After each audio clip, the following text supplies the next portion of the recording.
Hello guys, അപ്പോൾ അതാ നമ്മൾ കുറേ ദിവസത്തിന് ശേഷം വീണ്ടും വന്നേക്കാണ് പുതിയൊരു വീഡിയോ ആയിട്ട് കേട്ടോ. അപ്പോൾ എന്നും ഡേമ ലൈഫ് എടുക്കാമെന്ന് വിചാരിക്കും. പക്ഷേ ഡേമ ലൈഫ് എടുക്കാമെന്ന് വിചാരിക്കുന്ന ദിവസം ഒന്നീ പകുതിക്ക് ഇട്ട് നിർത്തേണ്ടി വരും. ഫുള്ളായിട്ട് എടുക്കാമെന്ന് കരുതിയാൽ ഒട്ടും ടൈമും കിട്ടത്തില്ല. ഇപ്പോൾ അതാ ജോലിക്കും കൂടെ പോകുന്നുണ്ട്, യാതൊരു ടൈമും കിട്ടുന്നില്ല കേട്ടോ. അപ്പോൾ ഇനി സ്ഥിരമായിട്ട് നമ്മൾ ഷോർട്ട് വീഡിയോ ഇടാനുള്ള പ്ലാനിലാണ് ഇരിക്കുന്നത്. അപ്പം ഞാൻ ഈ സ്ഥിരമായിട്ട് ഷോർട്ട് വീഡിയോ എന്തായാലും ഞാൻ ഇടും കേട്ടോ. അപ്പം നമുക്ക് നമുക്കുള്ള കൊച്ചു കൊച്ചു കാര്യങ്ങൾ ഒരു ഷോർട്ട് വീഡിയോ ആയിട്ട് എടുപ്പം നമുക്കൊരു സന്തോഷമല്ലേ. അതുകൊണ്ട് മാത്രമാണ് ഞാൻ ഡെയിലി യൂട്യൂബിൽ പറ്റുന്ന ടൈമിലെല്ലാം വീഡിയോ ഇടാനായിട്ട് നോക്കുന്നത്. ഇനി നമ്മൾ സ്ഥിരമായിട്ട് വീഡിയോ ഇടാമെന്ന് കരുതുന്നുണ്ട്. അപ്പം യൂട്യൂബിൽ സ്ഥിരമായിട്ട് വീഡിയോ ഇടാമെന്നുള്ളൊരു ഉദ്ദേശത്തിലാണ് ഞാനിപ്പോൾ മുമ്പോട്ട് പോകുന്നത്.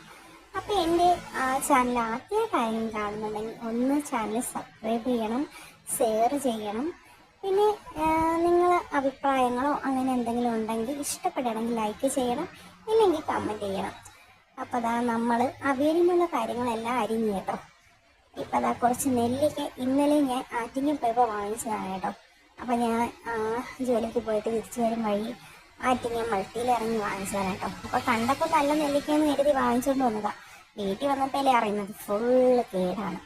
അങ്ങനെ എന്തായാലും അതിന് നല്ലത് നോക്കി എടുക്കാമെന്ന് കരുതി. അപ്പോൾ ഇത് വല്ലതും കടിച്ചതാണോ ഇത് കേടായതാണോ ഒന്നും അറിയത്തില്ല. എങ്കിലും ഞാൻ വിചാരിച്ചു നല്ലത് മാത്രം എടുത്ത് അച്ചാറിന് എടുക്കാമെന്ന് കരുതി. അപ്പോൾ നമ്മൾ ഈ കാട്ടുനെല്ലിക്ക കഴിക്കുന്നത് നല്ലതാണ് കേട്ടോ.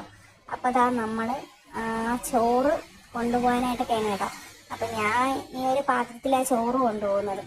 പിന്നെ ഈ ഒരു പാത്രത്തിൽ തന്നെ കൊണ്ടുപോകുന്നതാണ് ഇപ്പോൾ വലിയ കുഴപ്പമില്ല. മറ്റുള്ള പാത്രം കൂടെ ആകുമ്പോൾ നമുക്ക് ഒരുപാട് വെയിറ്റ് തോന്നിക്കും. ഇതിലപ്പോൾ എല്ലാ കറികളും ഒന്നും ഇരിക്കും കേട്ടോ. അപ്പം ഞാൻ അവിയൽ ഇന്നലത്തെ കറി വറ്റിച്ചതും പിന്നെ ഇന്ന് വെച്ച കറിയും കൂടെയാണ് കേട്ടോ. അപ്പോൾ വേറെ വേറെ പാത്രത്തിൽ കൊണ്ടുപോകുമ്പോൾ ഭയങ്കര ബുദ്ധിമുട്ടാണ്. അപ്പം എങ്ങനെയാപ്പോൾ ഒരു പാടുമില്ല. ഇനി നമ്മൾ മോര് കാച്ചിയതും കൂടെ ഇതാണ് മോര് കാച്ചിയത് കേട്ടോ.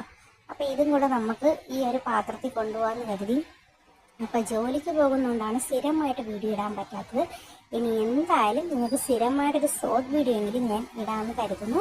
അപ്പോൾ അതാ ബൈ ബൈ, നമുക്ക് അടുത്ത വീഡിയോ കാണാൻ കൂട്ടുകാരെ. Okay, bye bye.